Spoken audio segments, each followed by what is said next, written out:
त्याचं बघूया. आता बघा हा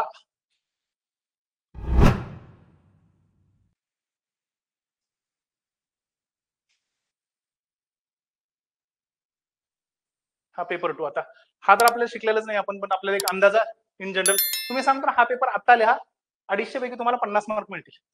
एवढा सोपा पेपर होता पेपर 2 तर बघा हा काय सोनियन जास्तच गेलं. सोनियन कल्चर. सोनियन कल्चर म्हणजे सोहन कल्चर. सोहनचं रिजन कोणत्या रिव्हरच्या असणाऱ्या किनारी? सोहन रिव्हरच्या किनारी. झालं ठीक आहे. सोहन रिव्हरच्या किनारी आहे. भरपूर वेळेस प्रश्न आलेला आहे, रिपीट आहे. काय आहे आपण बघणार आहे त्याला. ठीक आहे. नंतर नेक्स्ट काय कास्ट डॉमिनेशन. ठीक आहे. एखादी जाती आहे तर त्याचं वर्चस्व कसं. दुसरं फॅक्शनलिझम की म्हणजे काय करा तुम्ही तुमचे जे कास्ट आहे किंवा तुमचा जो गट आहे त्याच्यामध्ये ग्रुपिंग व्हायला लागली आणि गटबंदी व्हायला लागली तुमची. नंतर काय पॉलिटिकल पॉवर. कशामुळे आला असेल हा प्रश्न अंदाजा? हा काय गोष्टी घडायला आजूबाजूला? Maratha reservation, Jat reservation, Patidar reservation त्याच्यामुळे प्रश्न. आता डॉमिनंट कास्ट आहेत आणि डॉमिनंट कास्टमध्ये कास्ट डॉमिनेशन कोणता थिंकरने दिलेला आपल्याकडे तर एम एन श्रीनिवास म्हणून आहे.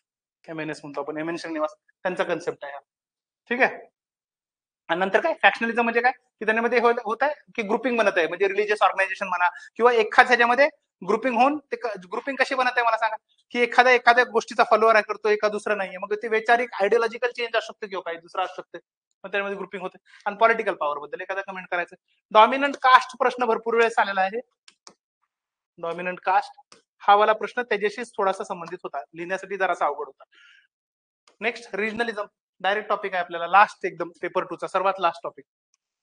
क्षेत्रवाद किंवा प्रांतीयवाद म्हणतो आपण ते झालं. आणि ऑटोनॉमी काय असते ते बनणार. आता मला सांगा तुम्ही याच्यामध्ये लिहित असताना काय लिहिणार की रिजन कोणता आहे असं त्याला ऑटोनॉमी द्यायला पाहिजे की नाही द्यायला पाहिजे? ऑटोनॉमी द्यायला पाहिजे. आपण इथं कोणत्या पर्स्पेक्टिव्ह लिहिणार आदिवासी रिजन जे आहेत त्यांच्याबद्दल बोलणार. नॉर्थ ईस्ट वगैरे जर झालं त्यांचं ऑटोनॉमी द्यायला पाहिजे. नेक्स्ट आहे Verrier Elwin's philosophy with respect to Arunachal Pradesh. Verrier Elwin म्हणजे अँथ्रोपॉलॉजिस्ट होते, ऍडमिनिस्ट्रेटर होते. नेहरूच्या काळामध्ये त्यांचं म्हणणं काय होतं की जे अरुणाचल प्रदेशमध्ये कोण आहेत ट्राईब्स आहेत, ट्रायबल पॉप्युलेशन आहे नॉर्थ ईस्ट मध्ये. मग त्यांचं म्हणणं काय होतं की आपण त्यांच्या कॉन्टॅक्टमध्ये डायरेक्ट आल्यावर काय होणार त्यांची संस्कृती आपण नाहीशी करणार. बरोबर आहे. आपली संस्कृती आपण त्यांच्यावर जबरन म्हणजे त्यांच्यावर आपण आपली संस्कृतीचा प्रभाव पडणार त्यांच्यावर. मग त्यांचं म्हणणं काय होतं की त्यांना प्रोटेक्टिव्ह आयसोलेशन मध्ये ठेवा. म्हणजे काय करायचं त्यांना प्रोटेक्ट करून त्यांच्या वेगवेगळे ठेवायचं.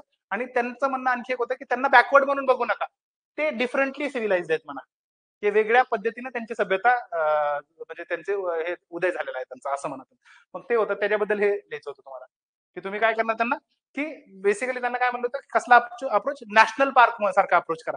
की नॅशनल पार्क मध्ये आपण काय करतो नॅशनल पार्कच मला वाटतं नॅशनल पार्क मध्ये कसं करतो आपण एखाद्या प्राण्याला जर कन्झर्व करायचं तर त्याला आयसोलेशन मध्ये ठेवतो ना, बाकीच्या कॉन्टॅक्ट मध्ये नाही. सेम तो अप्रोच फॉलो करा म्हणलं होतं ट्रायबलसाठी. मग यांच्याच याच अप्रोचवर महत्वाचं आता तुम्ही ऐकलं असेल ट्रायबल पंचशील ऐकलंय का? ट्रायबल पंचशील नेहरूजीचं महत्वाचं आहे की ट्रायबल लोकांसोबत जेव्हा तुम्ही कॉन्टॅक्ट मध्ये जाणार आहे तेव्हा कसं वागायला पाहिजे वगैरे त्याचे 5 रूल्स सांगितले त्यांनी. ठीक आहे. मग ते ट्रायबल पंचशील आहे. ऑब्विसली पंचशील म्हणजे 5च असणं. ठीक आहे.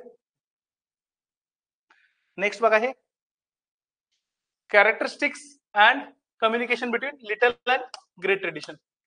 तर काय दोन संस्कृती जेव्हा कॉन्टॅक्ट मध्ये येतात त्यांच्यामध्ये काय काय होणार, कसं संबंध कसा संवाद साधला जाणार. ही एक संस्कृती मोठी असणार म्हणजे ग्रेट ट्रेडिशन आणि दुसरी संस्कृती छोटी असणार कसं होणार त्याच्यामध्ये. मग त्यांचा देवाणघेवाण होणार, कोणती संस्कृती नाहीशी होणार, कोणती संस्कृती. आपण ग्लोबलायझेशन आणि लोकलायझेशन म्हणतो का सेम त्याच कन्सेप्टला आपण इथं ग्रेट अँड लिटल ट्रेडिशन मध्ये बघतो.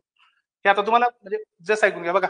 Next discuss the palaeo anthropological significance of Shivaliks. Shivaliks म्हणजे कोणता आला कोणत्या आले फॉसिल्स तेच शिवापिथेकस रामापिथेकस तेच सेम सगळे तेच लिहायचं तिथं. तोच डायरेक्ट प्रश्न डबल रिपीट माहित नाही यांना कसा आवडला तो. पुन्हा नंतर मेजर फीचर्स ऑफ सरकार क्लासिफिकेशन ऑफ इंडियन पॉप्युलेशन. आता हे स्पेसिफिक प्रश्न आहे, आपण जेव्हा सरकारचा अभ्यास करणार आहे तेव्हा बघूया. थिंकर आहेत बरं सरकार. नेक्स्ट आहे impact of Christianity on tribal population. हे सांगू शकाल की इसाई धर्माचा किंवा ख्रिश्चॅनिटीचा शेड्यूल ट्राईब्सवर काय इम्पॅक्ट होला शेड्यूल ट्राईब सोसायटीचा नॉर्थ ईस्ट मधल्या सांगा काय असू शकतो इम्पॅक्ट. सर्वात पहिलं इम्पॅक्ट म्हणलं की काय यायला पाहिजे डोक्यात सांगा पहिला पॉझिटिव्ह इम्पॅक्ट निगेटिव्ह इम्पॅक्ट. आता सांगा पॉझिटिव्ह इम्पॅक्ट. काय काय होणार जस्ट इन जनरल. अंकिता काय वाटतं? ख्रिश्चॅनिटीचा ट्रायबल सोसायटीवर इम्पॅक्ट सांगा काय होणार. Positive impact modern lifestyle. बरोबर आहे. मॉडर्न लाईफस्टाईल येणार. पुढे एज्युकेशनल फॅसिलिटीज, आणखी हेल्थकेअर फॅसिलिटीज, इन्फ्रास्ट्रक्चरल फॅसिलिटीज येणार. पुन्हा नंतर काय इन्फ्रास्ट्रक्चर फॅसिलिटीज आणि एज्युकेशन फॅसिलिटी मध्ये काय लिहिणार तुम्ही? मिशनरी स्कूल्स उघडले जाणार. ख्रिश्चन मिशनरी स्कूल्स, ख्रिश्चन मिशनरीचे हॉस्पिटल. आता माझ्या भावाची जे म्हणजे बिसेस आहेत तर ते औरंगाबादला म्हणजे संभाजीनगरला जे काम करते तिथे तर सेंट ॲन्स म्हणून आहे. तर ते ख्रिश्चन मिशनरी आहे तिथं. मग ते आहे म्हणजे ते आणखी वेगळे त्याचे मुद्दे आहेत पण ते आहे. ठीक आहे. एज्युकेशन हेल्थकेअर फॅसिलिटी झाल्या. आणखी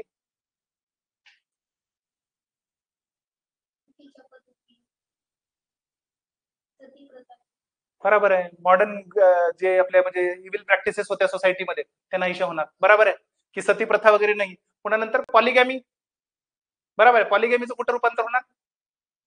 भाऊ पती पत्नीत्व जे पद्धत आहे त्याचं कुठं रूपांतर होणार? ख्रिश्चॅनिटी मोनोगॅमी म्हणते. एकच पत्नी असेल पाहिजे एकच. ट्रायबल मध्ये कसं आहे का काही नियम तसा नाही. बिनधास्त. ठीक आहे. मग ते झालं. पुढे नंतर आता आणखी ट्रेनिंग बिनिंग स्किल्स ट्रेनिंग वगैरे येणार. तुम्ही हंटिंग गॅदरिंग करता तर तिथून तुम्हाला स्किल्स वाले देणार. जॉब वगैरे कडे जायला बघणार. एज्युकेशन वगैरे देणार. मायग्रेशन वगैरे आपण ते आता मायग्रेशन म्हणलं की निगेटिव्ह मध्ये टाकायचं आपण तिथं. आता निगेटिव्ह मध्ये कोणते? पहिला मायग्रेशन की तुमचे ख्रिश्चन मिशन आले तिथं कब्जा केला त्यांनी तुम्हाला तिथून ढकलून दिलं काढून दिलं बाहेर. मायग्रेशन होणार. डिस्प्लेसमेंट होणार. बरोबर आहे. पुढं आणखी कल्चरमध्ये चेंज होणार की तुमचं कल्चर नाहीसं होणार आणि त्यांचं कल्चर तुमच्या ह्याच्यावर पूर्णपणे कब्जा करणार नाही. ठीक आहे. पुढे काय रिसोर्सेसचं एक्सप्लॉयटेशन होणार. तुमचं एक्सप्लॉयटेशन होणार. त्या वुमेन जे आहेत they will be force to prostitution आणि men will be force to wage labourers. बरोबर. मजूर म्हणून काम करणार तुम्ही. पुढे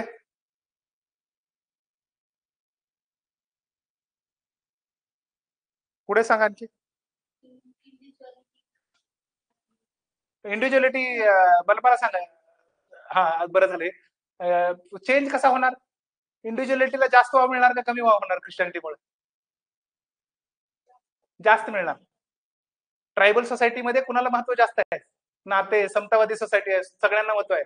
मग त्याचा भाव कुठे जाईल? इंडिव्हिज्युअल म्हणजे तुम्ही स्वार्थी होणार. तुम्ही निगेटिव्ह मध्ये टाकू शकता. ठीक आहे. पुढे आणखी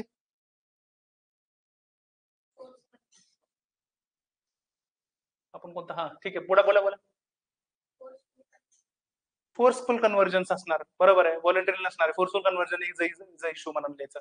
ठीक आहे. झाले एवढे बास झाले. भरपूर झाले आपल्याला. ठीक आहे. कुठे गेला तो प्रश्न? हा झालं. आणि एक आणखी एक मी लिहिलेलं आहे की इन्क्रीज डिपेंडन्सी होणार. बरोबर आहे. त्यांनी स्वतःहून काहीच करू शकणार नाही. त्यांची डिपेंडन्सी कुणावर वाढणार? ख्रिश्चन मिशनरीजवर वाढणार. ठीक आहे. हेल्थ केअर सोशल रिफॉर्म्स वगैरे आपण जे सांगितले ते झाले. ठीक आहे. आणखी काही राहिले का आतापर्यंत बघू द्या तुम्ही. काय काय हा तुम्ही सगळेच गोष्टी सांगायचे ते. ऍडिक्शन वाढणार का कमी होणार? ऍडिक्शन म्हणजे अल्कोहोलचं नाही. आधी पण दारू पितो तेव्हा आता चांगली दारू पिणार. बघा ऍडिक्शन आहे. ट्रायबल सोसायटीमध्ये पण ऍडिक्शन आहे. इकडे पण असणार. बरं दोन्हीकडे आहे. मग ते पॉईंट व्हॅलिड नाही आपल्याला. ठीक आहे. आधी हातभट्टीची दारू असणार. आता बाहेरची इम्पोर्टेड. ठीक आहे. ठीक आहे. झालं. पॉझिटिव्ह निगेटिव्ह करून लिहायचं. नंतर काय की distinctive features and distribution of upper palaeolithic in India. Upper palaeolithic in India म्हणजे कोणतं झालं? रिसेंट सर्वात वरचं कोणतं झालं? Homo sapiens fossil.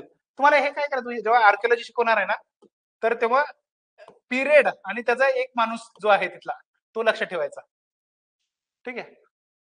होमोसेपियन्स अपर पॅलिओलिथिकचा आहे. तो लक्षात आला की त्याच्याबद्दल लिहून काढायचं सगळं. मग ते आपण सगळं केलेलं आहे. ते करूया आपण व्यवस्थित. ठीक आहे. याच्यामध्ये आपले ते एच डी संखालिया वगैरे ऐकलं असेल ना तुम्ही. त्यांचं नाव आहे. नर्मदाचा वगैरे अभ्यास केला होता त्यांनी. नर्मदा मॅन. ठीक आहे. Examine the environmental and biocultural factors influencing health of tribals in India. सांगा. पर्यावरणीय आणि बायोकल्चर म्हणजे जैविक आणि सांस्कृतिक घटक जे परिणाम टाकतात कोणाच्या? तर आदिवासी समुदायाच्या तब्येतीवर हेल्थवर परिणाम टाकणार. सांगा. पर्यावरण फॅक्टर्स कोणते कोणते? एन्व्हायरमेंटल फॅक्टर्स कोणते सांगा जे इम्पॅक्ट टाकतात? हो पण एन्व्हायरमेंटल फॅक्टर्स सांगा ना हेल्थवर इम्पॅक्ट टाकणारे ट्रायबलच्या ह्याच्यात.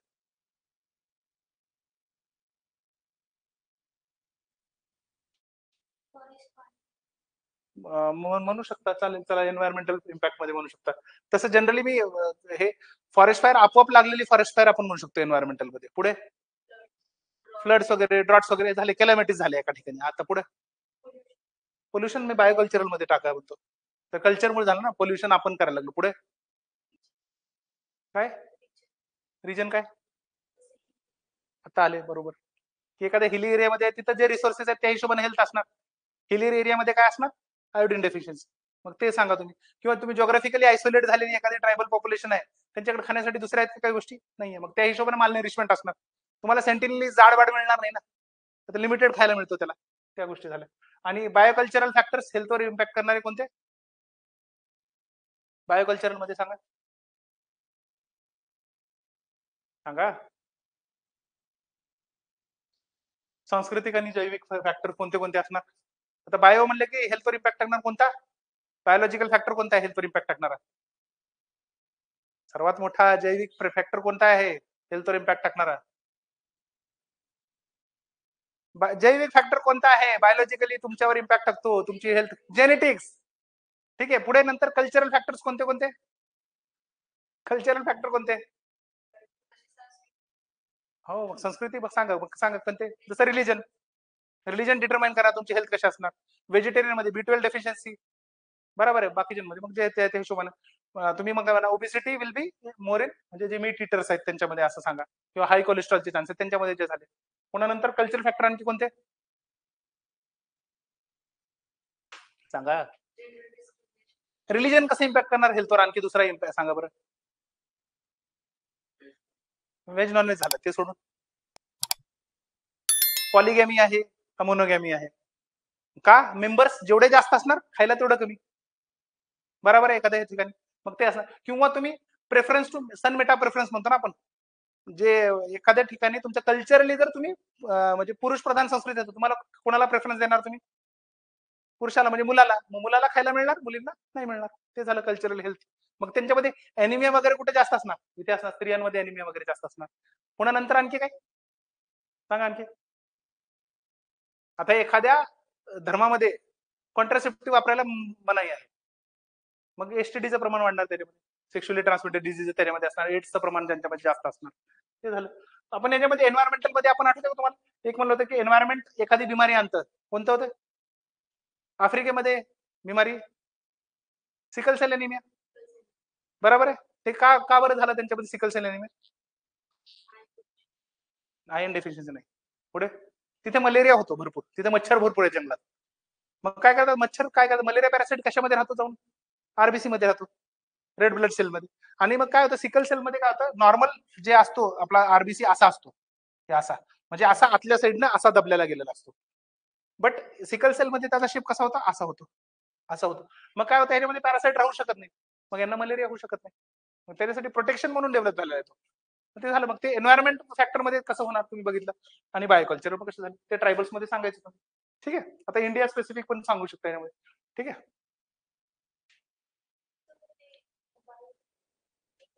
हा सांगा ना. बायोकल्चर मध्ये की हंटिंग गॅदरिंग प्रॅक्टिसेस असणार, तुम्ही खाता काय ते गोष्टी येणार येतात, त्यामुळे ते तुम्हाला बिमाऱ्या असणार. बरोबर आहे. ते सांगा सगळे. हा तुम्ही सांगा ना. मग आता याच्यामध्ये आपण एन्व्हायरमेंटल मध्ये टाकणार ते लगेच. पण मग त्यांच्यामध्ये एनिमिया वगैरेचे चान्सेस नसणार, मग त्यांच्यामध्ये काय असणार, आयोडीन डेफिशियन्सी असणार. तुम्ही हे सांगणार. आणखी भरपूर एक्झाम्पल्स घेऊ शकता तुम्ही, आपल्याला आणखी टाइम आहे. ठीक आहे.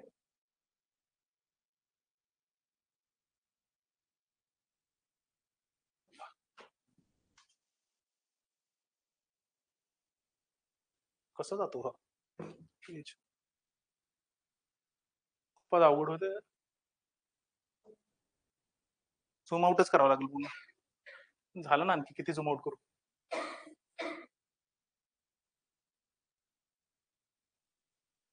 झालं. ठीक आहे. दिसतं का असं, नाही ना. तर पेपर 2 मध्ये असं नाही. तर बघा मी तुम्हाला थिंकर किती सांगितले होते, 2-3 सांगितले होते. गुहा रेशियल स्टडीज वगैरे जे आहे ना आपल्या इथले ते आहे, त्यांच्यामध्ये त्यांचं कॉन्ट्रीब्युशन आहे. इरावती कर्वे मी बोललो होतो. आणि सेम त्यांचं इथे सारखे चोप्रा जे आहे, त्यांचं शाहरुख खान नाही बरं, ते सारखे चोप्रा, तर त्यांचं हे कॉन्ट्रीब्युशन. जनरली यांचं पॉप्युलेशन स्टडीज मध्ये कॉन्ट्रीब्युशन आहे, यांचं कशामध्ये कॉन्ट्रीब्युशन? फॅमिली. ऑब्विसली महाराष्ट्र म्हणल्यावर कास्ट स्टडीज पण असणार. ठीक आहे, मग ते कास्ट झालं, सिस्टीम फॅमिली सिस्टीम झालं, त्यांचा अभ्यास झाला, आणि यांचं फॅमिली किनशिप वगैरे झालं. आणि हे चोपडा जे आहे त्यांचं आर्किओलॉजी मध्ये आहे, पॅलिओ आर्किओलॉजी वगैरे त्यामध्ये कॉन्ट्रीब्युशन. ठीक आहे, फिजिकल अँथ्रो आणि पॅलिओ आर्किओलॉजी मध्ये. पुन्हा different types of caste mobility, की कास्ट म्हणजे काय, त्याची गतिशीलता आहे कास्टमध्ये, चेंजेस होतात. कसे होणार सांगा? की एखादी खालची कास्ट आहे ती वर जायचा प्रयत्न करणार, त्याला आपण काय म्हणतो? जर व्हिडिओ बघितले असतील तर चुकून एक मिनिटात, संस्कृटायझेशन. ते काय करते, वरच्या याला कॉपी करायला प्रयत्न करते आणि वर जाते. बरोबर आहे. दुसरं काय असणार, खाली जायचा प्रयत्न करणार. का बरं? का बरं, काय काय कारण आहे? एखादा कास्ट हायरार्की मध्ये एखादी कास्ट वरच्या लेवलला आहे, बट ते खालच्या कास्ट इथं मूव्ह करायचा प्रयत्न करणार. का बरं? रिझर्वेशन बेनिफिट्स किंवा काही पॉलिसीचे बेनिफिट्स घेण्यासाठी. माझ्यामध्ये असे 3-4 टर्म्स आहे. वेस्टर्नायझेशन म्हणजे काय? आता एखादी कास्ट आहे ते हे सगळं चक्र सोडून पाश्चात्य संस्कृतीचं अनुकरण करायला प्रयत्न करणार. चालू संस्कृतायझेशन, वेस्टर्नायझेशन, डिसंस्कृतायझेशन, हे आपण सांगायचं. किंवा एखादी कास्ट आहे त्यांना काय प्रयत्न करणार, एखादे जे म्हणजे आदिवासी समाज आहे त्याला कॉपी करायला प्रयत्न करणार त्याच्या पद्धती. का? स्वतःला ट्राईब दाखवायला, म्हणजे ट्रायबलायझेशन होणार. असे 4-5 टर्म लिहायचे आणि हे लिहून टाकायचं. मग highlight various factors responsible for it. तेच फॅक्टर्स की रिझर्वेशन पॉलिसी असू शकते किंवा त्यांना रिसोर्सेस मिळत नाहीत बरोबर, त्यावाल्या गोष्टी सांगायच्या. Illustrated the role of demographic and social factors for population growth, की जनसांख्यिक आणि सामाजिक काय काय फॅक्टर्स आहेत सांगा. कशासाठी? तर पॉप्युलेशन वाढण्यामागे. तर तुम्ही सांगू शकाल डेमोग्राफिक फॅक्टर्स कसे आहेत, तर तुम्ही सांगणार ना की वेगवेगळे पॉप्युलेशन कुठे जास्त आहे भारतामध्ये, कुठे जास्त आहे, कोणत्या स्टेट्समध्ये, ते मग ते सांगायचं. UP, Bihar region, West Bengal region, तिथून सांगायचं पॉप्युलेशन जास्त आहे. सोशल फॅक्टर्स काय, तर मग सोशल फॅक्टर्स मध्ये आपण सांगणार की काय, मी तुम्हाला एज्युकेशन असणार. पुन्हा आपण पहिले सोशल फॅक्टर करूया. सांगा पण सोशल फॅक्टर काय काय असणार सांगा. पहिले सोशल फॅक्टर सांगा कोणते कोणते असणार जे तुमचं हे डिटरमाइन करणार की तिथं पॉप्युलेशन ग्रोथ कशी असणार, जनसंख्येचा विकास कसा असणार. सांगा. एज्युकेशन स्पेसिफिकली वुमेनचं एज्युकेशन. बरोबर आहे, की एखादी स्त्री शिकलेली असतात तर एक स्त्री शिकली तर दोन्ही घरी प्रकाश देते, अशा टाइप मध्ये. तर ठीक आहे, मग काय एज्युकेशन स्पेसिफिकली वुमेनचं किंवा मदरचं एज्युकेशन. पुढे काय म्हणजे काय म्हणतो तुम्ही क्लास म्हणा ना मग डायरेक्टली, की जेवढ्या खालच्या क्लासमध्ये असाल तुम्ही, लेबर क्लासमध्ये असाल तर तिथं पॉप्युलेशन जास्त असणार ऑब्व्हियसली. मग हेच म्हणायचं का?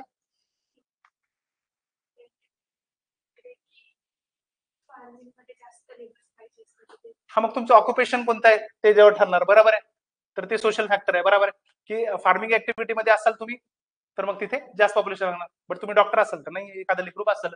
पुढे सोशल फॅक्टर आणखी दुसरे रिलीजन, तिथे पॉलिगॅमी अलाउड आहे का मोनोगॅमी अलाउड आहे, जास्त लेकर अलाउड आहेत का नाही. आता पारसी समाज जो आहे एकच लेकर होतं, त्यांचा फर्टिलिटी रेट खाली होत चाललाय, निगेटिव्ह मध्ये जात आहे. बरोबर, ते झालं. दुसरे सोशल फॅक्टर काय, फूड हॅबिट्स मी सांगितलं होतं, आठवतं तुम्हाला? कसं food habits, fertility, population growth. Fishing कम्युनिटीमध्ये मी सांगितलं होतं तुम्हाला, आठवते का? की प्रोटीन रिच जे जास्त फूड खातात त्यांच्यामध्ये फर्टिलिटी, पॉप्युलेशन ग्रोथ जास्त असणार. ठीक आहे. नंतर आपण मॅरेज पद्धती बघितलं होतं की अर्ली चाइल्डहुड मॅरेजेस असतील का किंवा पॉलिगॅमी, मोनोगॅमी ते असेल, त्या गोष्टी सांगायच्या. ठीक आहे. पुन्हा नंतर याच्यामध्ये डेमोग्राफिक मध्ये सांगा बरं, डेमोग्राफिक फॅक्टर्स मध्ये. नाही, डेमोग्राफिक, हा म्हणजे डेमोग्राफिक म्हणजे काय म्हणतो आपण, जनसंख्या म्हणतो ना, की एखाद्या ठिकाणी फर्टिलिटी कशी आहे किंवा एक स्त्री किती लेकरांना जन्म देते ते मॅटर करणार. डेमोग्राफी. मॉर्टॅलिटी, की जन्म दिलेल्यापैकी किती लोक मरतात आणि किती एजला मरतात ते मॅटर करणार. मायग्रेशन कसं आहे ते फॅक्टर झाले, त्या गोष्टी फॅक्टर हे या हिशोबाने असणार ना. एखाद्या ठिकाणी जन्मदर जास्त आहे आणि मृत्यूदर कमी आहे, पॉप्युलेशन वाढणार का कमी होणार? वाढणार. मृत्यूदर जास्त असेल, जन्मदर कमी असला तर पॉप्युलेशन कमी. जपान असं, तिथली पॉप्युलेशन ग्रोथ कशी आहे. आणि आपण मग याला एक्झाम्पल टाकत राहायचे की कुठे डेमोग्राफिक फॅक्टर्स आहेत. जसं मायग्रेशन म्हणलं तर आपण मायग्रेशन मध्ये एक्झाम्पल काय टाकू शकतो, कुठे मायग्रेशन होतं जनरली, रिजन सांगा इंडियाचे, कुठून कसं. हा, मग तुम्ही सांगा ना की जे अंडर डेव्हलप स्टेट्स आहेत तिथून मुंबईमध्ये झालं, दिल्लीमध्ये झालं, असं मायग्रेशन सांगायचं. एका स्पेसिफिक ठिकाणचं दाखवायचं, मोठे हब्स आहेत तिथं मायग्रेशन होणार तुम्ही सांगायचं. ठीक आहे. नेक्स्ट बघा आता हे पॉलिटीचा कन्सेप्ट ऑफ शेड्यूल ट्राईब काय असतं, mention limitations of administrative criteria, की ठीक आहे. मग ते पॉलिटीचा प्रश्न आहे कम्प्लिटली. पॉलिटीमध्ये शिकणार की शेड्यूल ट्राईब्स काय असतात ते बघा आपलं म्हणणार. ठीक आहे. नेक्स्ट बघा आता याच्यामध्ये काय नेक्स्ट क्वेश्चन येईल, हा येईल तुम्हाला. Impact of urbanisation and industrialisation on tribal communities in India. आपण कुणावर केलेला हा impact of urbanisation and industrialisation on family केला का आपण, मॅरेज केला होता? कुणावर आपण फॅमिलीवर केला होता ना? नाही कोण म्हणलं मग? फॅमिलीवर केलं ना आपण इम्पॅक्ट. मग ते फॅमिलीवर केलं तर मग तोच लिहायचा आता, तोच लिहायचा. फक्त लिहित असताना काय येतं ट्रायबल कम्युनिटीज करून लिहायचा. करू शकाल ना, काहीच प्रॉब्लेम नाही. ठीक आहे. नंतर काय बघा, टॅक्झॉनॉमिक स्टेटस ऑफ रामापिथेकस. डबल आला. काय माहिती शिवापिथेकस रामापिथेकस वर काय प्रेम आहे यांचं, ज्यांना शिवापिथेकस राम कमीत कमी 60-70 मार्काचं दिलाय. नंतर काय ट्रायबलिझम आणि सुडो ट्रायबलिझम कन्सेप्ट आपण बघणार आहे. ते वर्णाश्रम, वर्ण काय असतात, कोणते 4 वर्ण? ब्राह्मण, क्षत्रिय, वैश्य आणि शूद्र, 4 वर्ण. आणि आश्रम कोणते? 4 आश्रम. एक टप्प्याटप्प्याने सांगा ना. सर्वात पहिला गृहस्थ आधी, लग्न आधी करायचं आणि पुन्हा अभ्यासाला यायचं. पहिलं ब्रह्मचर्य, पुन्हा गृहस्थ, गृहस्थानंतर वानप्रस्थ, पुन्हा संन्यास. ठीक आहे. 4 ते झाले. 4 आश्रम आपण. आणि त्याचा कंटेम्पररी रिलेव्हन्स काय आहे? कंटेम्पररी रिलेव्हन्स कसं लिहिणार सांगा बरं. हे 4 आश्रम जे आहेत आपण बघूया. आता वर्णाचं काय मी सांगेन तुम्हाला की काय वर्ण सिस्टम जे होतं तसंच आजकाल होत आहे की तुमचं स्टेटस कशावर अवलंबून आहे, की तुमची अचिव्हमेंट तुमच्या स्किलवर आहे. तुम्ही भलेही कोणत्याही कास्टचे असो, आता मॅटर करते का ते? नाही करत. तसं मॉडर्न सोसायटीमध्ये कंटेम्पररी रिलेव्हन्स तसं आहे सांगायचं. आश्रम मध्ये बघा कसं होतंय आता सध्या. आश्रम दिसतात का आता सध्या? दिसतात. म्हणजे कसं तुम्ही सांगणार याच्यामध्ये? रिटायरमेंट इज नथिंग बट वानप्रस्थ सारखं झालंय. आणि संन्यासामध्ये आपण संन्यासामध्ये म्हणजे काय करतो की संन्यास एक पण जनरली आपण त्याला म्हणतो की कंटेम्पररी रिलेव्हन्स कसं होतंय की कोणी वानप्रस्थमध्ये जातो आणि पुन्हा डबल गृहस्थमध्ये पण येतो. असं आहे ना, रिटायरमेंट करतो तो दुसरे जॉब वगैरे करायला चालू करतो काही ना काही अशामध्ये सांगा. ठीक आहे. नंतर आता बघा Lothal dockyard international trade relation. Lothal कुठे आहे?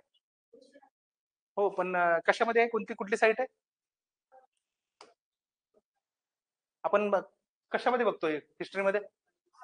आयव्हीसी मध्ये, इंडस व्हॅली सिव्हिलायझेशन मध्ये अभ्यास करत. तर लोथल कुठे आहे आता हे मला सांगा बरं. कुठे आहे लोथल? याला काय म्हणतात या रिजनला? या रिजनला काय नाव आहे? गल्फ ऑफ कसता का कोणता गल्फ आहे? अरे आपलंच एक इंडियाच आहे की ते गुजरात आहे बरं. मी सांगतो म्हणजे आणखी सांगा. हे कोणता रिजन आहे? गल्फ ऑफ वट गल्फ कोणता गल्फ आहे? Gulf of Khambhat. आणि हा कोणता आहे? Gulf of Kutch. मग इथे कोणता आहे? इथे इथे आहे का इथे आहे? लोथल. लोथल इथे आहे. लोथल इथे आहे. तिथला पोर्ट आहे छोटा. मग ते लोथल आहे आयव्हीसी मध्ये आहे. त्याच्याबद्दल आपण सांगतो. इंटरनॅशनल ट्रेड मग कुठं दाखवायचा? मेसोपोटेमिया वगैरे इजिप्त वगैरे ते दाखवायचं तो चित्र. ठीक आहे. आता हे काय बघा, village was not merely a place where people live. It had a design in which were reflected the basic values of Indian civilisation. म्हणजे इंडियन सिव्हिलायझेशनच्या ज्या व्हॅल्यूज आहेत, भारतीय सभ्यतेच्या ज्या व्हॅल्यूज आहेत ते गावामध्ये कशा दिसतात सांगायचे. कसं काय काय सांगणार भारतीय सभ्यतेमध्ये व्हॅल्यूज म्हणजे कोणत्या? तुम्हाला आठवतं का एक वाक्य सांगितलं होतं पाणीकर.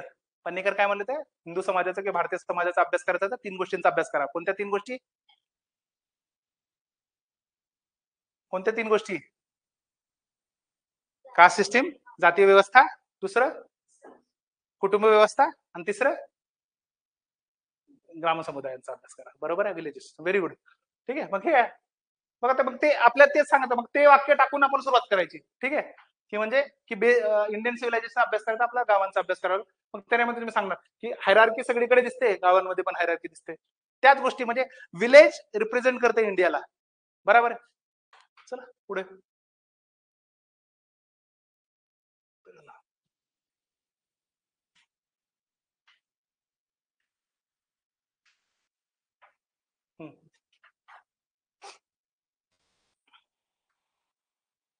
जरा जास्त मोठं झालं पण ठीक आहे. आता जरा मोठेच आपण घेऊ बरं. तर हे बघा, role of NGO is socio economic and political development of weaker section. म्हणजे ट्रायबल्स वगैरे आले, विकर सेक्शन सगळेच पकडायचे बरं इथं. And the manner in which they facilitate. Direct topic आहे आपला रोल ऑफ एनजीओ. तर डायरेक्ट हा प्रश्न आला. Trace the history and describe the methods of formulating list of OBCs both at state and national level. सांगा बरं, ओबीसीची जी list बनवायची होती काय काय झाले, कसं या हिस्ट्री?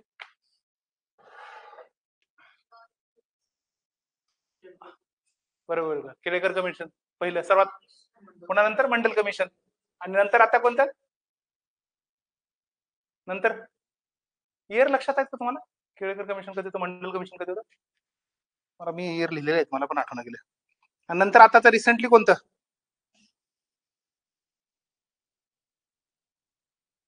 केळेकर कमिशन 1953, मंडल कमिशन 1979, आणि पुन्हा नंतर national commission of backward classes 1993. ठीक आहे. आणि त्याच्यानंतर आपण म्हणतो आताचं रिसेंट जजमेंट कोणतं, 2018चं 102वी अमेंडमेंट. ठीक आहे, मग ते सांगायचं. त्यामध्ये पुन्हा मग आपण हे पण मेन्शन करू शकतो कुठेतरी, इंदिरा साहनी जजमेंट होतं बघा, 50% मार्कवर जायचं नाही, मग तो वाला म्हणजे हेच लिहायचं ह्याच्यामध्ये आन्सर मध्ये. ठीक आहे. पुन्हा काय, contemporary limitation in the process of tribal development. आता काय लिहिणार सांगा, आदिवासी विकास करण्यामध्ये ह्याच्यामध्ये काय काय सध्या समकालीन प्रॉब्लेम्स येतात किंवा लिमिटेशन्स आहेत सांगा. याला काय करायचं, ट्रायबलचे जे प्रॉब्लेम्स आहेत त्याच लिहायचे, त्या प्रॉब्लेम्स येतात म्हणायचं. जसं काय आपण ट्रायबल डेव्हलपमेंटच्या काही धोरणे मांडत आहे, पॉलिसीज करत आहे, तर इन्क्लुझिव्ह अप्रोच नाहीये, त्यांची वॉइस हर्ड होत नाहीये, बरोबर. काय पुन्हा कधी इनइक्वॅलिटी होते मेंटेन, रिजनल फक्त फोकस राहतो, यांच्याकडे राहत नाही सगळ्यांकडे, असं वगैरे सांगायचं. इमिक व्ह्यू नाही आपण करत, म्हणजे इनसाइडर व्ह्यू नाही आपण ऐकत, असं वगैरे सांगायचं.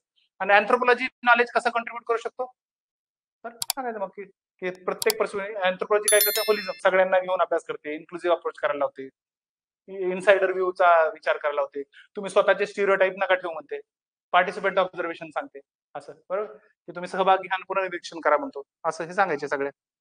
ठीक आहे. किंवा आपण ह्याच्यात हे पण सांगू शकतो की जसं अँथ्रोपॉलॉजिकल पर्स्पेक्टिव्ह ह्याच्यामध्ये कॉन्ट्रीब्युट कसं करणार, की सध्या ट्रायबल ह्याच्यामध्ये भांडणं होत आहेत. कोणतं एक्झाम्पल सर्वात प्रॉमिनंट, मणिपूरमध्ये कोणत्या जोडणं आहेत, कोण आहेत, कोणाकोणामध्ये भांडण आहेत, कुकी आणि मेटी, बरोबर आहे. कुकी काय ट्राईब आहे, मिटी काय, मेटी ट्राईब आहे का, ओबीसी मध्ये येतात. मग भांडणं का चालू आहे, मेटी म्हणतात आम्हाला पण एसटी मध्ये घ्या, त्याच्यामुळे भांडणं आहे त्याची. ठीक आहे, मग ते आहे. मग त्याच्यामध्ये आपण अँथ्रोपॉलॉजिस्ट त्याच्यामध्ये इंटरफेअर करून करण्यामध्ये त्यांचं ओपिनियन घेऊन आपण सोल्युशन शोधू शकतो, काय कॉन्फ्लिक्ट असतील ते सांगायचं. नंतर काय, वट रायझिंग इथनिक कॉन्फ्लिक्ट बघा, in India propose their proposal for, same question एकाच जागी आलाय, कंटेंट किती हॅम्पर होणार, मग हा प्रश्न नाही अटेम्प्ट करायचा. कळालं का, हे म्हणजे हा 7वा नाही चूज करायचा, का तुमचं कंटेंट दोन्हीकडे जनरली सेम जाणार, किंवा इथे खूप कमी लिहायचं, मग बाकीच्या गोष्टी बाकीच्या प्रॉब्लेम्स जास्त यायच्या, की डिस्प्लेसमेंटचा प्रॉब्लेम वगैरे त्या गोष्टी यायच्या. लास्ट म्हणजे ह्याच्यात काय सांगतो, evaluate the concept of nation state, राष्ट्र आणि राज्य हे संकल्पनाला म्हणजे क्रिटिकली अनालाइज करा, आणि describes is impact on indigenous society. Direct topic आहे हा, tribal nation state and tribals असा आहे, ट्रायबल्स अँड नेशन स्टेट असा आहे टॉपिक. ठीक आहे. नंतर बघा आता हा वाला प्रश्न आठवतो का, describe the nature of traditional socio economic interdependence among Toda, Kota, Kurumba, Irula tribes in Nilgiri hills, highlight the changes occurring in this interrelationship. ऐकलंय कुठे नाव आहे हे, कुठे, तो चित्र आठवतं का हे वालं,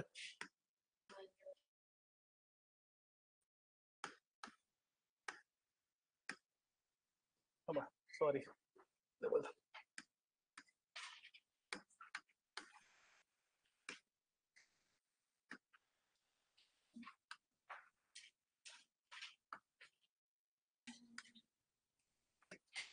हे आठवतं का चित्र, याच्यामध्ये आपण कोणते घेतले होते, कोटा, म्हणजे कुठेही लावा नाव असं काही नाही. कोटा कोण होते त्याच्यातले, मेडिसिन मॅन, हर्बलिस्ट, म्हणजे त्यांना काय वैद्य कामं करतात. नंतर कोण होते आपले, कोटा झाले. नंतर टोडा कोण होते, टोडा पॅश्चरलिस्ट आहेत. नंतर काय, कुरुंबा कोण आहेत, आर्टिसन्स म्युझिशियन्स आहेत. ते आर्टिसन म्हणजे काय करतात, की काही ना काहीतरी वस्तू बनवतात आणि म्युझिक पण प्ले करतात. आणि आपण नंतर कोणते होते, कडगा घेतले होते, कदगा, बडगा सॉरी, कडगाच म्हणतो, बडगा घेतले होते. बडगा काय करतात, ऍग्रिकल्चर रिसर्च. आता इथे काय म्हणतात, की दुसरी ट्राईब आहे, इरुला आठवते का आपलं, कुठे म्हणलं होतं आपण इरुला, काय करताय इरुला, स्नेक कॅचर, आपण कोणत्या मूवी मध्ये बघितलं, जयबी मूवी मध्ये म्हणलं सांग.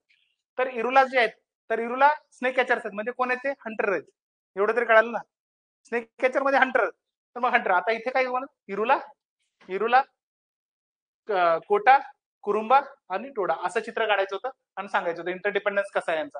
ते चित्र काढून की यांनी काय काय हे माहिती आहे तुम्हाला.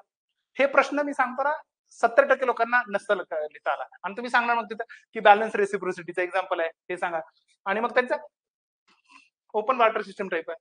Highlight the changes occurring in the inter relationship, काय होणार चेंजेस सांगा, त्यांच्यामध्ये बदल काय घडले असतील. सांगा बदल काय काय होणार आहे सांगा आता ओपन पार्टनरशिप सिस्टीम मध्ये. ते आपण आधी सांगणार की same language single linguistic group आहे त्यामुळे त्यांनी सेम लँग्वेज मध्ये बार्टर सिस्टम करतात. त्याच्यात बदल काय घडत आहे, बदल काय घडले असणार.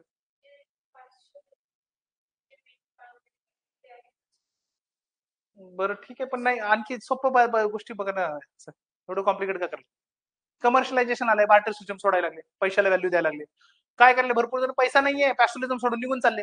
मग ह्यांचं एक जरी सोडून निघून गेला तर कोलॅप्स होणार ना स्ट्रक्चर. ते तसं टाईप मध्ये होत आहे ते सांगा. किंवा आपण काय म्हणतो मॉडर्न मार्केट सोसायटीचा इम्पॅक्ट दिसत आहे. बरोबर आहे.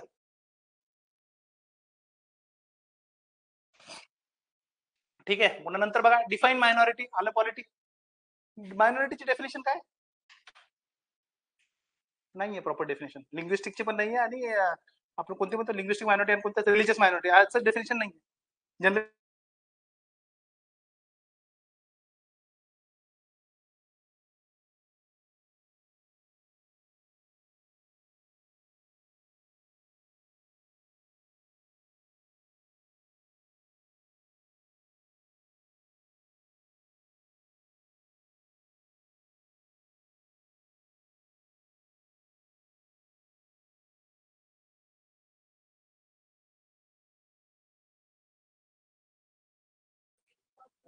चौदा टक्के बरोबर आहे. पुढे सिख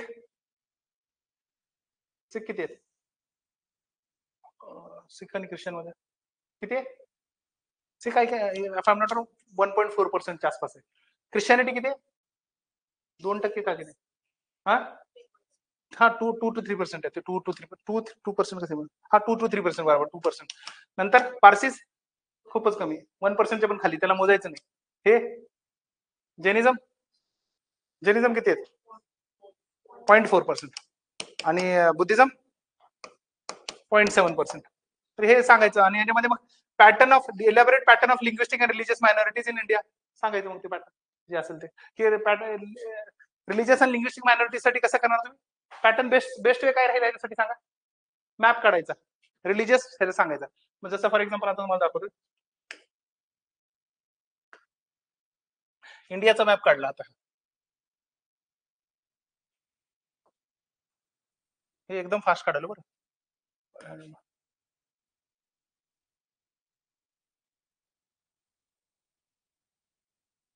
ठीक आहे आपण असं तर मला सांगायचं की काय म्हणतो आपण रिलिजन सांगा रिलिजन कुठे कुठे का कोणतं आहे. सिख इकडे सांगणार मॅप का दाखवायचं. पुन्हा नंतर जैन कुठे गुजरात सांगायचं इव्हन आपलं बॉम्बे रिजन खाली पकडायचं तिथे. पुणे नंतर आणखी पारसीच बॉम्बे रिजन पकडायचं जास्त. पुन्हा नंतर आणखी ख्रिश्चॅनिटी कुठे पकडणार गोवा पकडायचं केरला पकडायचं आणि नॉर्थ ईस्ट पकडायचं हे सांगायचं. पुन्हा नंतर आणखी कोणतं रिलिजन बुद्धिझम मध्य प्रदेश पकडायचं इव्हन महाराष्ट्र पकडायचं. ठीक आहे मग हे रिलिजन पकडायचं इव्हन आपण सिक्कीम अरुणाचल प्रदेश सिक्कीम वगैरे पकडायचं बुद्धिझम. हे असे दाखवून द्यायचे याच्यामध्ये. जोराष्ट्रीयन कुठे दाखवणार तेच सांगितलं फक्त एकदम महाराष्ट्रामध्ये दाखवायचे जास्त.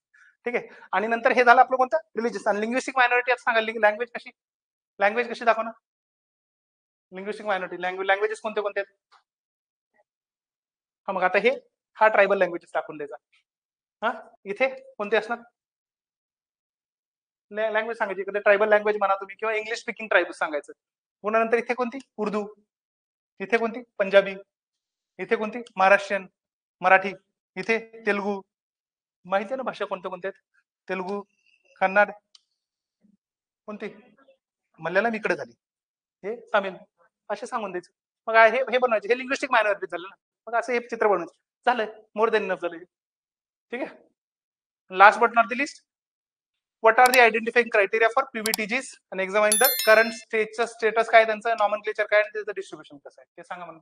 मग आता आपण याचं काय क्रायटेरिया सांगायचे तर देबार कमिशन म्हणून एक झालं होतं त्यांनी 4-5 क्रायटेरिया दिले होते. देबार कमिशन 1960च आहे. तर काय त्यांचं म्हणलं होतं की प्री ऍग्रिकल्चर लेवलची टेक्नॉलॉजी पाहिजे म्हणजे हंटिंग गॅदरिंग वगैरे तशी ऍक्टिव्हिटी पाहिजे त्यांना आपण PVTGs म्हणणार. म्हणजे ऍग्रिकल्चर मध्ये टेक्नॉलॉजी त्याच्या आधीची टेक्नॉलॉजी पाहिजे. नंतर काय पॉप्युलेशन कमी होत असायला पाहिजे किंवा स्थिर असायला पाहिजे त्यांची स्टॅग्नंट किंवा डिक्लाइनिंग पॉप्युलेशन पाहिजे. नंतर काय पाहिजे त्यांचं तर low literacy extremely low level of literacy आणि चौथं म्हणजे सबसिस्टन्स लेवल ऑफ निर्वाहाची पद्धती जी आहे ते सबसिस्टन्स पाहिजे त्यांची. एवढं सांगायचं आणि पुढे मग त्यांचं स्टेटस काय तर स्टेटस आपल्याकडे आता 75 पीबीटीचे आहेत, अप्रॉक्सिमेटली 26 लाख पॉप्युलेशन आहे त्यांची. नॉमनक्लेचर मध्ये काय चेंज झालंय, तर 75 मध्ये नावं 5-6 सांगायचे, आपण 4-5 नावं केले. तसं पीव्हीटीचे सांगा बरं, नॉर्मल आपण ऐकलेले कुठे आठवतं का? पीव्हीटीचे म्हणजे पर्टिक्युलरली वल्नरेबल ट्रायबल ग्रुप्स आहेत, की म्हणजे ट्राईब्स मध्ये पण आणखी जास्त पिछडलेले एकदम. आपण 2-4 ट्राईब्स, इरुला, चेंचूज ते आपण केलेले, किंवा अंदमानी सगळे ट्राईब जे आपण केले ते झालं. डिस्ट्रीब्युशन मग मॅप काढायचा, लक्षद्वीप मध्ये दाखवायचं नाही, फक्त बाकी सगळीकडे दाखवून द्या जिथे दाखवायचं. ठीक आहे, आपण जे 5-6 येणार आहेत आता नंतर जेव्हा शिकवणार टॉपिक तुम्हाला मॅप काढून देईल. झालं. पेपर कसा वाटला हा सांगा. आता हा तुम्ही अभ्यास नाही केलेला, लिहू शकले असते का थोडाफार तरी याच्यातला? म्हणजे 3 तास बसून लिहायचं आहे म्हणून लिहू शकले असता, 5-6 प्रश्न तरी लिहू शकले असते ना तुम्ही, काही मनात येईल तसं लिहू शकले असते ना, पानं तरी भरले असते. 50 मार्क सहज पडतात, 40-50 मार्क आरामात मिळाले असते. पेपर 1 खरंच सांगतो थोडासा हलकासा डिफिकल्ट होता, आणि मग तुम्ही माझ्या स्टुडंटशी पण चर्चा केली, पण ज्यांना म्हणजे कॉमन सेन्स आहे थोडाफार त्यांनी लिहिणार, मार्क्स मिळतात. पेपर 1 मध्ये फक्त एक गोष्ट पाहिजे की तुमचं प्रेझेंटेशन चांगलं पाहिजे, डायग्राम्स काढायचे, मार्क्स मिळतात. काही डाऊट बोला, किती झाला टाइम? हा चल 1.25 तास तर झाले. हा आता उद्या सुट्टी आहे, परवापासून लेक्चरचा टाइम मोठा असणार. ठीक आहे, आता खूप झाली मजा. आता ठीक आहे, आता संपवायचा लवकर सिलेबस आपल्याला. म्हणजे कसं माझी इच्छा आहे की आता आपण पॉलिटिकल ऑर्गनायझेशन आपला किती झालेलं आहे, पॉलिटिकल ऑर्गनायझेशन कुठपर्यंत झालं आपला टॉपिक?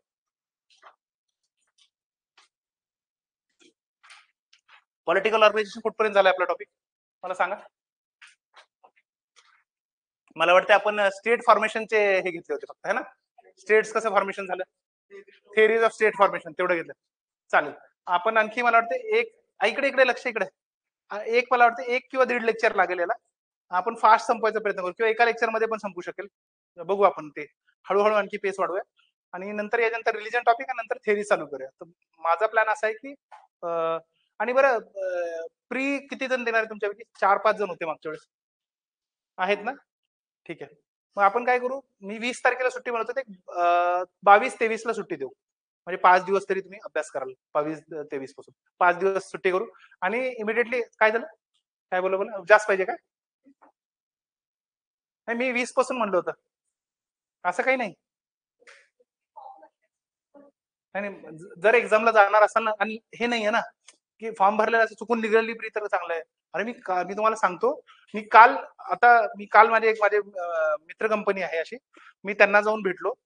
तर मी त्यांना म्हणलं, एमपीएससी तुम्ही तयारी कशी करायला प्रीची? आता माझे आता 2500 पण स्टुडंट आहेत ना, मग त्यांना मला सांगायचे काय कसे करायचे टिप्स वगैरे. तर मग मी त्यांना विचारलं, तर ते लिटरली त्यांनी 2013 ते 24 पर्यंत अनालिसिस केले आणि लिटरली पॅटर्न शोधलेत. मग मला ते म्हणे की सर तुम्ही 13 ते 25 मधला कोणताही प्रश्न काढा म्हणे. मी काढला प्रश्न, क्वेश्चन सांगतो, ऑप्शन्स बघून आन्सर सांगतो. असला टॅलेंट आहे का? तर त्यांना पॅटर्न माहित झालाय की ऑप्शन्स असे सेट करते एमपीएससी. आणि फ्रँकली मला असं वाटलं की मला वेड्यात काढायला लागलेत. देन आय रिअलाइज की आहे तो पॅटर्न म्हणजे.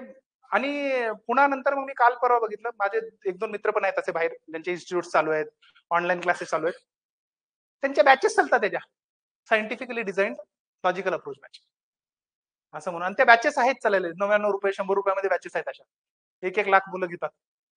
काय म्हणजे काय, मी म्हणजे, आणि आहे तसं मी एक सेकंड म्हणजे असा हे झालो.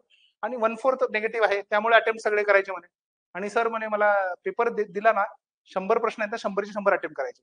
सर्वात महत्वाचं काय म्हणे सर, आता बघा ना तुम्ही, मी एकदम म्हणजे आय वॉज लिटरली शॉक की सर्वात महत्वाचं सर म्हणे तुमचं नॉलेज फेल झालं की नेक्स्ट याचं लॉजिक, आणि ते फेल झालं की नेक्स्ट याचा आपला अप्रोच जो आपण डेव्हलप केलाय.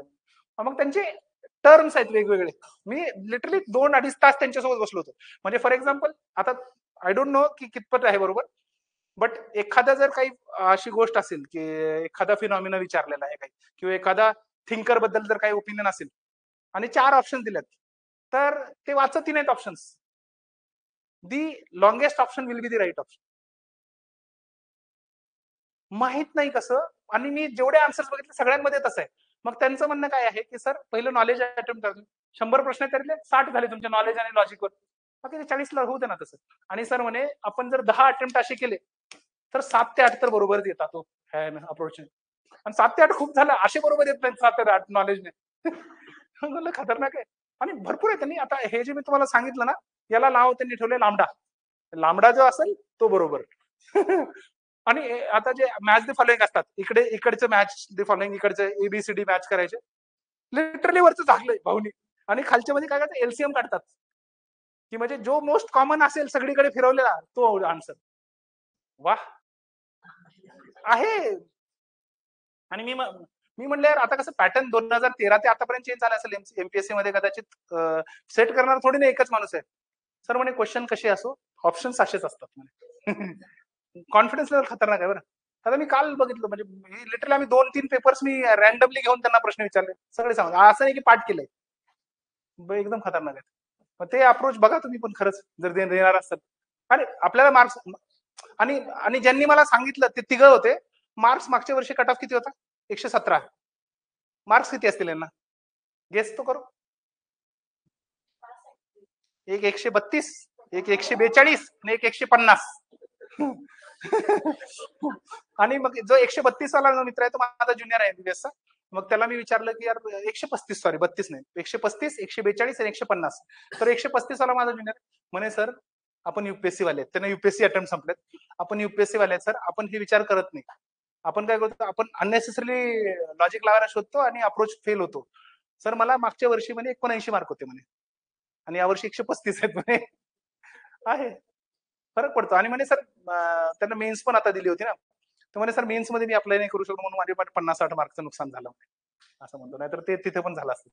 म्हणलं यार ठीक आहे, आता फायदा व्हायला पाहिजे फक्त, म्हणतो ना. आणि literally if the negative scoring is 1/4, तर काही नुकसान नाही असे हे अप्रोच बघा, फक्त अप्रोच सायंटिफिकली डिझाईन असावा तुमचा. खतरनाक आहे. मी लिटरली काल म्हणजे मी घरी आल्यानंतर बायकोला म्हणल्यावर तुलाही फॉर्म भरायला लावायला पाहिजे होता. बिंदाचा अप्रोच. पण खरं बॅच चालतात, तुम्ही ऐकलं असेल की नाही माहिती नाही, अशा बॅचेस आहेत. मला तर पहिल्यांदा माहित झालं काल, म्हणजे परवा दिवशी रात्री येताना. ठीक आहे, ऑनलाईन स्टुडंट आता बघा बॅच तशी कुठे आहे.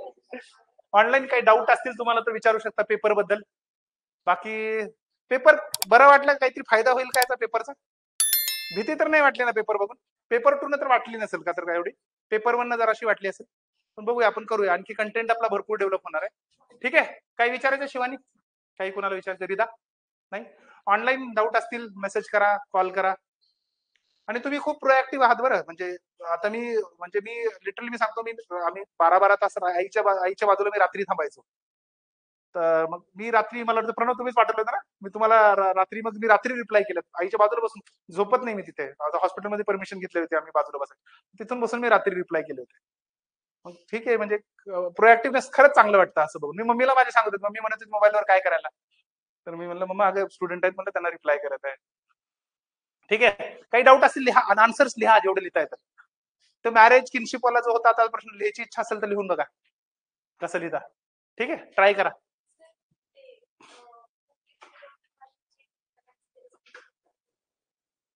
घेऊ ना, नाही ते एक्झाम्पल आहे फक्त त्याच्यात. अलायन्स थेरीमध्ये तो काय म्हणतो की अलायन्स मध्ये काय असतं की मॅरेज अलायन्सला इम्पॉर्टन्स आहे.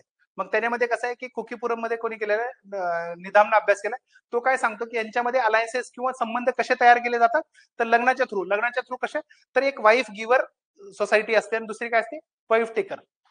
मग त्यांच्यामध्ये कसं असतं, जनरली मुली दिली कशी जाते की वाईफ टेकरला दिली जाणार मुलगी, मग त्यांच्यामध्ये हायरार्की निर्माण होणार, वाईफ गिव्हर विल बी खाली, वाईफ टेकर विल बी वर. असं झालं, हे एवढंच आहे, एवढंच ठेवायचं लक्षात. मग यांच्यामध्ये आता यांनी जो प्रश्न विचार, तुम्हाला एवढं जरी आलं असतं तर तुम्ही याच्यावर कसं लिहायचं, यांनी काय विचारलं, किनशिप सिस्टीम, तर तुम्ही सांगायचं वाईफ गिव्हर आणि वाईफ टेकरच्या रिलेशनशिप मध्येच नातेसंबंध डिटरमाइन होणार, वाईफ गिव्हरच्या ह्याला महत्व कमी असणार, वाईफ टेकर वाल्याला किनशिपच्या नातेसंबंधाला महत्व जास्त असणार, असं सांगायचं. मोस्ट प्रोबॅबली मग ती सोसायटी कशी असणार आहे, पॅट्रियार्कल सोसायटी, पॅट्रिलिनियन सोसायटी असणार, का तर वडिलांकडच्या महत्व जास्त मिळणार, हायरार्की तशी होणार. मग प्रॉपर्टी बिपर्टी मग त्या हिशोबाने आपल्या फेक्या मारायच्या, तसंच असणार ते, आता कोणालाच येणार नाही.